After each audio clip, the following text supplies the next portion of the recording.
O Senhor esteja convosco. Ele está no meio de nós.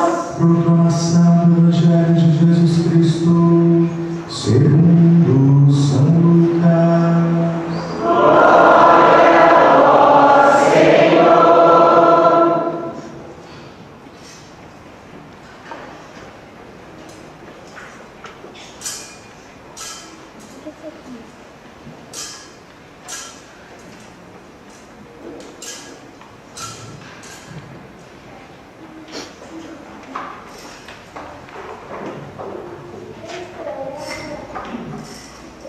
Naquele tempo, Jesus, cheio do Espírito Santo, voltou para o Jordão, e no deserto ele era guiado pelo Espírito. Ali foi tentado pelo diabo durante 40 dias. Não comeu nada naqueles dias, e depois disso sentiu fome. O diabo disse então a Jesus: se és filho de Deus, manda que esta pedra se mude em pão. Jesus respondeu: a Escritura diz, não só de pão vive o homem. O diabo levou Jesus para o alto, mostrou-lhe por um instante todos os reinos do mundo e lhe disse: eu te darei todo este poder e toda a sua glória, porque tudo isso foi entregue a mim, e posso dá-lo a quem eu quiser. Portanto, se te prostrares diante de mim em adoração, tudo isso será teu. Jesus respondeu: a Escritura diz, adorarás o Senhor teu Deus, e só a Ele servirás.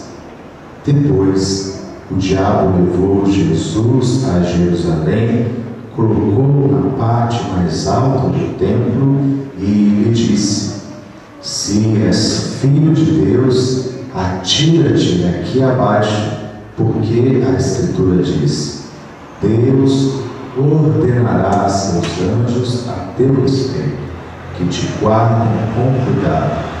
E mais ainda, eles te levarão nas mãos, para que não tropeces em alguma pedra. Jesus, porém, respondeu: a Escritura diz, não tentarás o Senhor teu Deus. Terminada toda a tentação, o diabo afastou-se de Jesus para retornar no tempo oportuno. Palavra da salvação. Glória a vós, Senhor.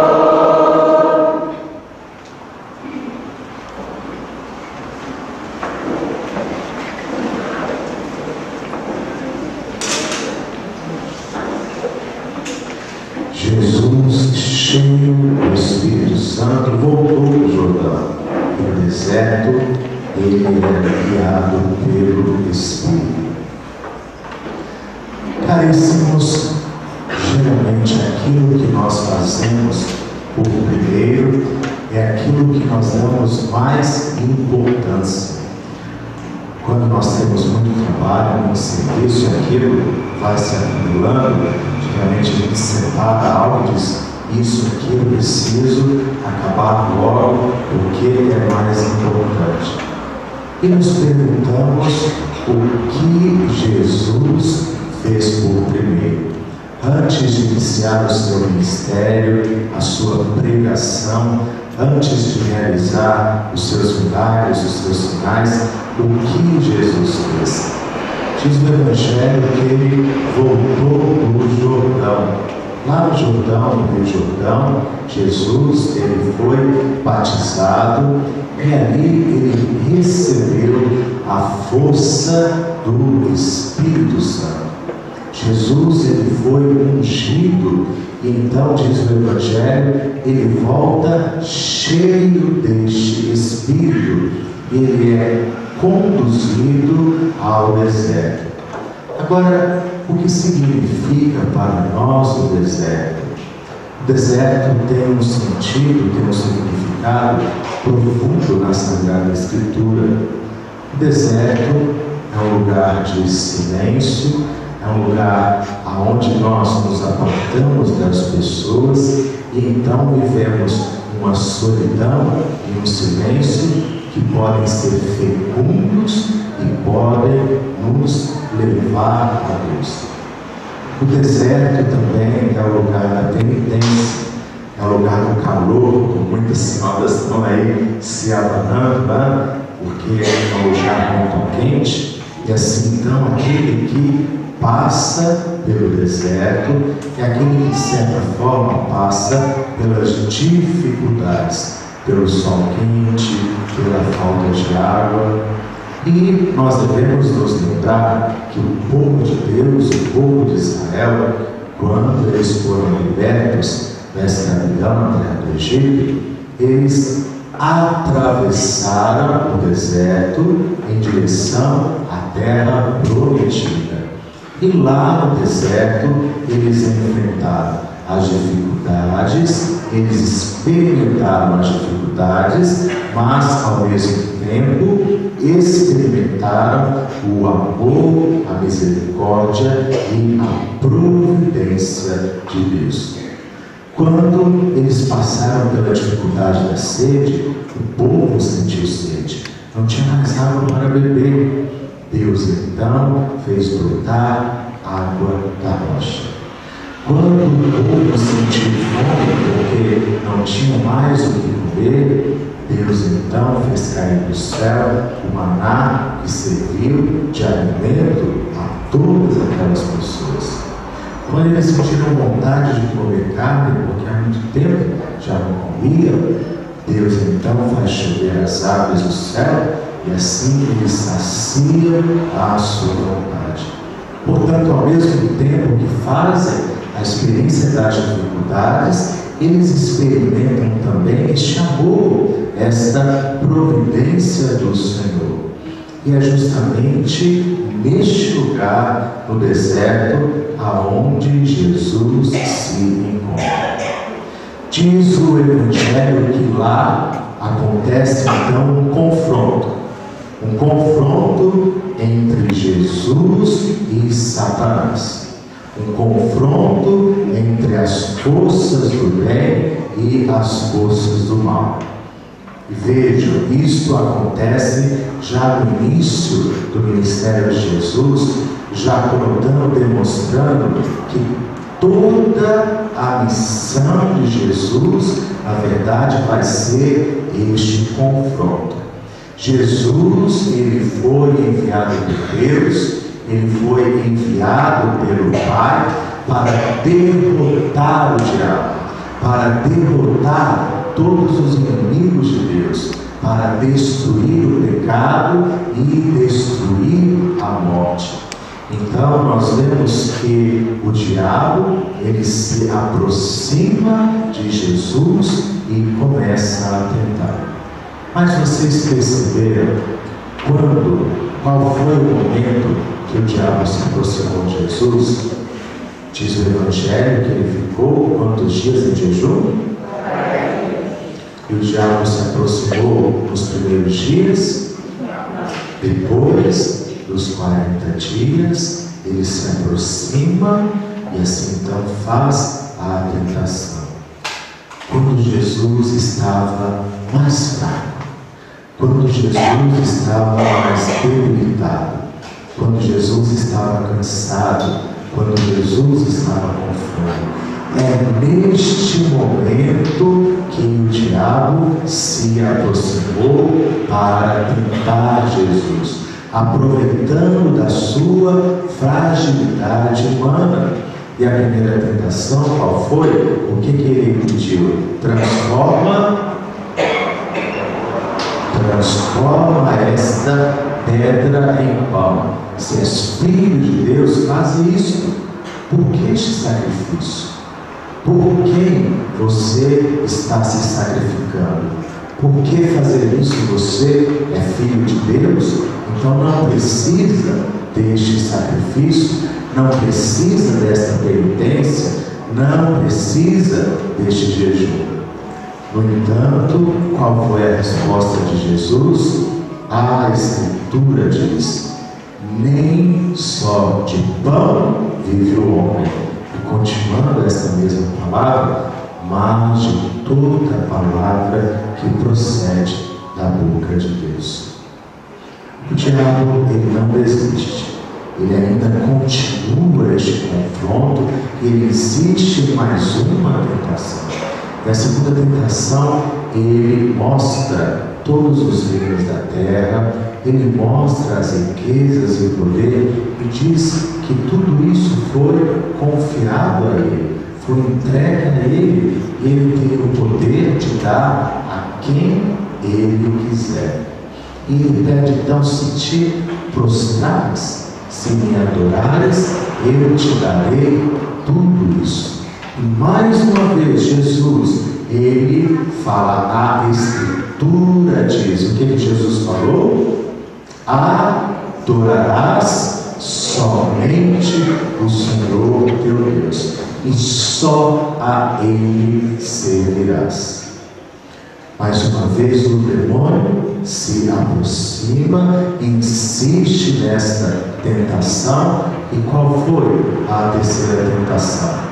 Ele leva Jesus para o alto do templo e diz: se és filho de Deus, atira-te daqui para baixo. E ele usa a Escritura, porque a Escritura diz que os teus anjos vão te salvar, que os teus anjos não vão permitir que nada de mal te aconteça.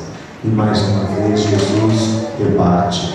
A Escritura diz: não tentarás o Senhor teu Deus. Vocês perceberam como Jesus se defendeu de cada tentação? O que Jesus fez? Como ele se defendeu de cada uma das tentações? Ele se defendeu com a palavra. A cada tentação, Jesus se defendeu com a palavra de Deus. Agora, a astúcia do inimigo, a astúcia do diabo, na última tentação ele percebeu que Jesus se defendia com a palavra, e na última tentação o próprio diabo usa da palavra de Deus. Olha, tira-te daqui para baixo, porque está escrito na palavra que os teus anjos vão te salvar. Então ele se serve da palavra para confundir Jesus, para confundir suas ideias, seus pensamentos. Mas Jesus, ele permanece na verdade da palavra, ele permanece na verdade, na verdadeira interpretação desta palavra. Caríssimos, em nossa vida, nós também experimentamos este confronto com as forças do mal. E não pensem vocês que o inimigo, que Satanás, vai se aproximar de nós quando nós estamos fortes, quando nós estamos alegres, felizes. Não. Ele vai se aproximar de nós no momento da fraqueza. Ele vai se aproximar de nós no momento da dor, no momento, na hora da fragilidade. Ele vai tentar se aproveitar dessa fragilidade, como que colocando o dedo ali na ferida, se aproveitando dessa fraqueza para que nós caiamos em tentação. E muitas vezes ele vai tentar nos confundir, como tentou confundir a Jesus. E ele pode usar de coisas que parecem ser boas, como por exemplo a palavra de Deus. Ele vai tentar com essas artimanhas para nos confundir, mas devemos estar atentos. E caríssimos, Jesus, ele nos deu uma maneira, uma forma de vencermos as forças do mal. Jesus, ele nos ensinou um caminho para nos protegermos contra Satanás. É a palavra de Deus. Agora, como eu posso me proteger se eu não conhecer esta palavra? Se eu não conhecer a palavra de Deus, se eu não tiver contato com esta palavra, se eu não tiver intimidade com esta palavra, não poderei me defender. Jesus usava a palavra como que um grande escudo que se protegia dos dardos inflamados do maligno. E assim então, nós devemos ter essa intimidade com a palavra do Senhor. Prestarmos atenção nas leituras que são lidas nas missas, prestarmos atenção na homilia, na interpretação desta palavra, termos esta palavra de Deus em nossa casa e não apenas tê-la, mas lê-la. Buscarmos a cada dia ler a palavra, rezar com a palavra de Deus. Caríssimos irmãos, nós estamos no tempo da Quaresma, um tempo que é um convite à conversão, um convite à penitência, um convite ao arrependimento. Que nós possamos atravessar o deserto da nossa vida, experimentando as dificuldades, mas também experimentando o amor e a providência de Deus.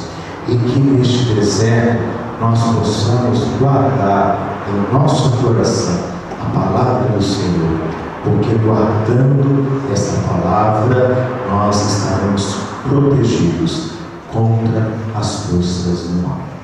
Amém. Amém.